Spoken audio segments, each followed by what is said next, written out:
Dr. Omarova, you've spent your career coming up with proposals that are designed to radically transform America's financial sector, even though America's financial markets are the envy of the free world. So your nomination to a senior government role underscores that President Biden and the Democrats are driving America full speed down the collapse road towards socialism. I have some basic questions to ask you, Dr. Omarova. Do you accept the basic economic principles of supply and demand? A yes or no answer will be fine. Yes, I do. Thank you. In general, when something costs more, all else being equal, do people tend to buy less of it? Again, a yes or no answer would be fine. It's hard to tell. When something costs more, all else being equal, do people tend to buy less of it? If it is something without which you cannot survive, or if your child needs it, you're going to pay whatever you have to pay. I think that the design of the administration here is pretty clear. When President Biden was elected, regular gas cost an average across the United States $2.10 a gallon. Now, the price has been driven up to $3.40 a gallon on average across the United States. In many places, it's much more expensive, and those prices are rising, again, putting pressure on people's ability to purchase gasoline, to purchase fuel. Dr. Omarova, do you think that higher gas prices are good for America or bad for America? Yes or no answer would be fine there. Senator, that's a tricky question, because I do remember Are Hurricane Katrina. higher gas prices good for America or bad for America, Doctor? It's probably bad for America. It's not my expertise. I'm not sure exactly what you're asking. Mr. Chairman, I'd let the record reflect that this witness is having a hard time acknowledging that higher gas prices are bad for America. Last week, White House Press Secretary Jen Psaki stated that the Biden administration's view is that the rise in prices that we're seeing in gas over the long term make an even stronger case for doubling down on our investment and our focus on clean energy options. Do you agree with her statement? Yes or no will be fine. Excuse me, what is the statement that you're asking? Her statement is that higher gas prices, these rising gas prices, actually help justify the investments that the Biden administration wants to make in green energy. Do you agree with that? Senator, I cannot say yes or no with respect to agreeing with the statement or the context of which I'm not familiar with.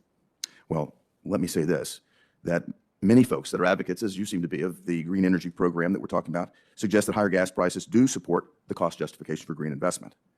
Now, you've already said that, or at least have had some difficulty, but I think you think that higher gas prices are bad for America. If there's a belief that higher gas prices help cost justify investment in the Green New Deal, and my colleagues have brought up the fact that you've talked about wanting to bankrupt the oil and gas industry in order to help you achieve your green dreams, and higher gas prices help justify that pursuit. So I'm trying to understand, Dr. Omarova, which would be the priority? Do you want lower gas prices, which would help prevent Americans from going bankrupt? Or do you want to use the authority of the OCC, of the comptroller, to bankrupt oil and gas industries, as you stated in the past? Senator, I have never stated that the OCC should use the powers of the bank regulator to bankrupt oil and gas companies. I'm going to come back to your statement. You said that, I'm going to come back to an exact quote. I think Senator Crapo read this earlier, that a lot of the smaller players in the coal, the oil, the gas industries are going to probably go bankrupt in short order. At least we want them to go bankrupt if we want to tackle climate change. This is very disturbing. I would say this, Americans are really hurting because of rising gas prices. If the Biden administration has taken step after step to destroy the oil and gas industry in America, they've destroyed our energy independence, they've killed pipeline projects, they're using regulatory authority to make it far more difficult to explore new oil and gas prices are going up dramatically as a result. And now we're talking about doubling down on this and putting someone into a position that can actually utilize the oversight of our financial system to cancel America's individual businesses. I want to come back to something that you said in the past.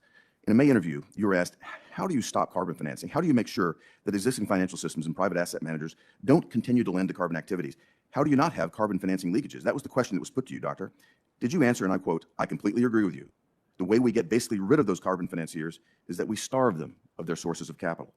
Again, did you say that? Senator, this was meant, when I said we, I meant we as private investors, as free actors in the free market economy. As an investor, I have a right to choose where I put my money. And that was the context in which I said that underscores your viewpoint. I believe this happened just in May that you made that statement. Dr. Omarova, President Biden and the Democrats are talking about putting you in charge of an army of 2,400 bank examiners with a war chest of $1 billion. I want to ask you a simple yes/no question again. Are you familiar with Operation Choke Point? Yes. Okay, I thought you would be. To explain it to everybody else, Doctor, Operation Choke Point was a program in which government officials intimidated banks to stop lending to lawful American businesses that Democrats didn't like. It was called Operation Choke Point because the government abused its authority to try to choke off the financial oxygen from those targeted lawful businesses. I hope my Democrat colleagues fully understand why someone who cheers bankrupting law-abiding American businesses by starving them of capital, businesses that just happen to be out of political favor at the time, that's breathtakingly disturbing, especially given the position of responsibility that we're talking about Dr. Omarova potentially taking. Millions of American livelihoods depend on oil and gas jobs, Gas prices are soaring right now. It isn't even winter, and the Biden administration wants to cut American oil and gas. This is bad for Senator's national time's security. way over. If you care to answer quickly, you may. Again. Senator, I actually agree with you. Oil and gas industry is a very important part of the American economy. If confirmed as the comptroller, I have absolutely no intention of using the powers of that office to force banks to stop lending to oil and gas companies. I have never said that. The one unfortunately phrased sentence, I tried to explain what I was trying to say there. But I completely agree with you. And I agree with your